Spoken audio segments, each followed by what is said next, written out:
Fala, professor e estudante, tudo bem com vocês? No nosso artigo dessa semana, vamos ver o seguinte: será que aquela gordurinha ali do lado do bumbum ou aquela gordurinha um pouquinho maior na coxa pode ter um papel protetivo para a gente? Pois é isso que a gente vai ver hoje. Então, aqui na tela do meu computador, eu tenho a revista no qual foi publicado o artigo, eu tenho a data de publicação, o título do artigo e os autores, tá bom? Lembrando que para acessar o artigo, o link vai estar na descrição do vídeo. Então, bora pro paper. Bom, esse é um artigo de revisão e, como sempre, a leitura dele vai ser um pouco diferente daqueles artigos originais, tá? Ou aqueles artigos onde existe uma pesquisa de campo, tá?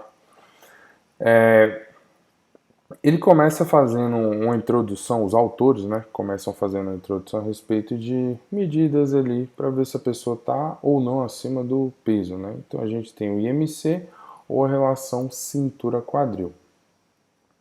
E aí ele começa falando a respeito da gordura do nosso corpo, sua distribuição e seus riscos. Ele começa aqui falando a respeito da gordura abdominal, como ela é ruim, os malefícios dela. E aí ele traz pra gente um turn point aqui, né?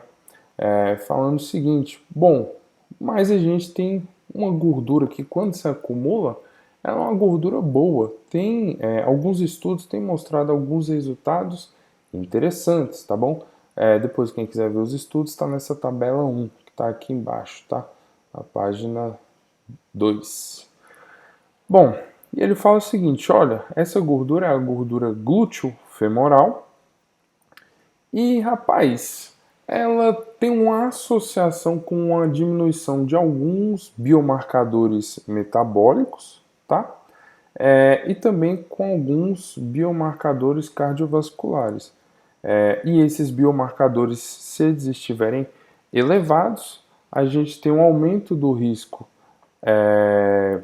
cardiovascular, por exemplo, tá bom? Ou de alguma alteração metabólica. E se esses biomarcadores estiverem controlados ou baixos, né? Depende aí do referencial, a gente tem uma diminuição desse risco cardiovascular, por exemplo. E aí, só para todo mundo se situar, como seria essa gordura glúteo-femoral, vou mostrar para vocês aqui a figura que os próprios autores trazem. Aqui seria essa gordura glúteo-femoral, tá bom? Seria aquele corpo popularmente chamado de corpo do desenho de pera, né? Mulher com a cintura um pouco mais avantajada, um acúmulo de gordura na lateral aqui do quadril e um pouquinho mais nas coxas, tá? Então, todo mundo situado, o que é essa gordura glúteo-femoral? Vamos voltar lá para cima. Pois bem, e aí ele vem falando um pouquinho a respeito desses estudos. O que esses estudos encontraram? Então eles viram o seguinte, por exemplo, que quando eu tenho um aumento dessa gordura glúteo-femoral, eu tenho aí uma diminuição da rigidez arterial e também da calcificação da aorta, tá bom? Também eles viram que existe uma associação inversa aí, tá? Com a parte de insulina, seja ela coletada em jejum ou não, tá? E também uma associação positiva com a sensibilidade da insulina, tá certo? Então, com a insulina, a gente pode falar que, por exemplo, eu tenho uma maior captação de glicose pelos tecidos, tá? Eu tenho com a parte cardiovascular aqui, posso falar que eu tenho uma melhor fluidez dos líquidos ali, no caso arterial e da aorta.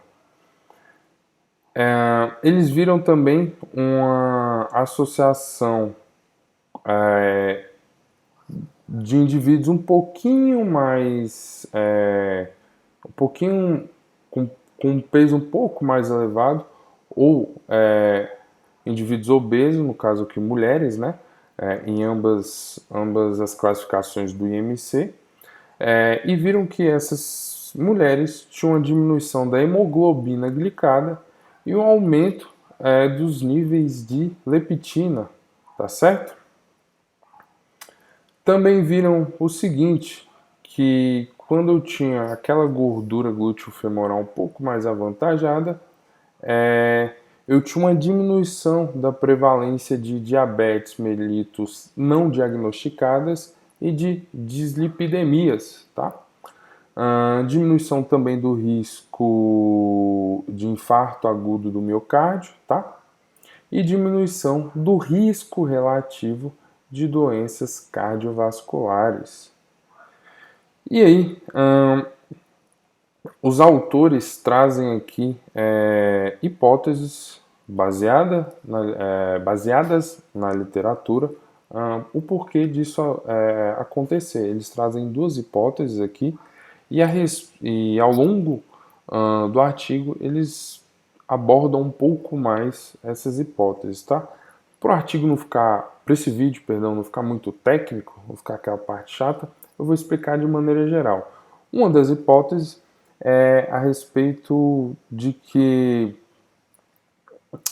essa gordura ali localizada naquela região tem um efeito protetor no sentido de que ela altera a atividade de algumas proteínas ali, tá certo? E a outra hipótese baseada na anterior é que essa gordura na lateral aqui, do glúteo ou entre as coxas, por exemplo, libera melhores proteínas, tá bom? Então, de forma geral, seriam essas duas hipóteses. Obviamente, quem quiser se adentrar a essas hipóteses, só baixar o artigo e fazer a leitura completa. E aí, os autores falam aqui nesse finalzinho que a perda dessa gordura glúteo-femoral pode levar a alterações metabólicas que vão afetar a propriedade protetiva que ela tinha, tá certo? Ou seja, se o indivíduo perde aquela gordura, aquele efeito protetor cardiovascular, por exemplo, diminui, tá bom? Ou pode chegar a perder. E aí, para quem quiser entender um pouco mais sobre proteínas liberadas por gorduras, lipoproteínas, adipócitos, biomarcadores inflamatórios e etc., o artigo aqui ele traz um quadro, uma seção, um capítulo, como queiram chamar, a respeito de cada um desses pontos que eu falei. Então ele fala aqui sobre o acúmulo e a liberação de gordura. Ele fala aqui também no texto, que não mostrei para vocês na figura aqui, o corpo no qual o artigo se refere, aí fala sobre uma alteração que poderia levar à diminuição dessa gordura, que seria uma doença, aqui a Cushing, ou lipodistrofia, tá? Ou o consumo de medicamentos, tá? Fala também a respeito de adipócitos, a formação regional deles, fala aqui a respeito de leptina, fala o artigo traz várias subseções de biomarcadores, tá bom? Depois, quem quiser dar uma olhada, é bem interessante para pegar do básico até o avançado. E aí, os autores então concluem o seguinte, que a gordura corporal, a distribuição dela, né, é super importante na saúde metabólica.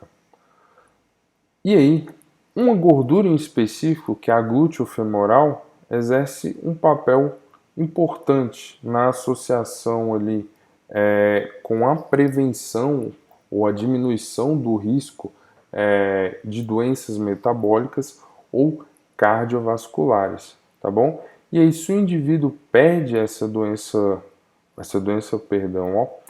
o indivíduo perde essa gordura glúteo-femoral, seja por alguma doença, seja por consumo de medicamentos, por exemplo, glicocorticoides, ele perde essa proteção, beleza? Então, aqui tem os agradecimentos, as referências utilizadas pelos autores e vamos lá para cima para a gente finalizar o artigo.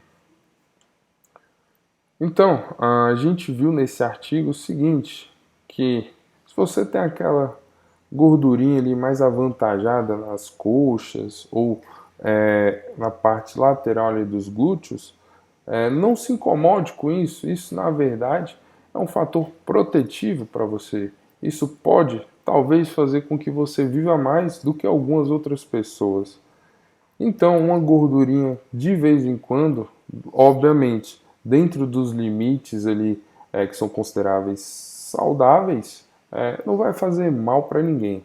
Beleza? Valeu!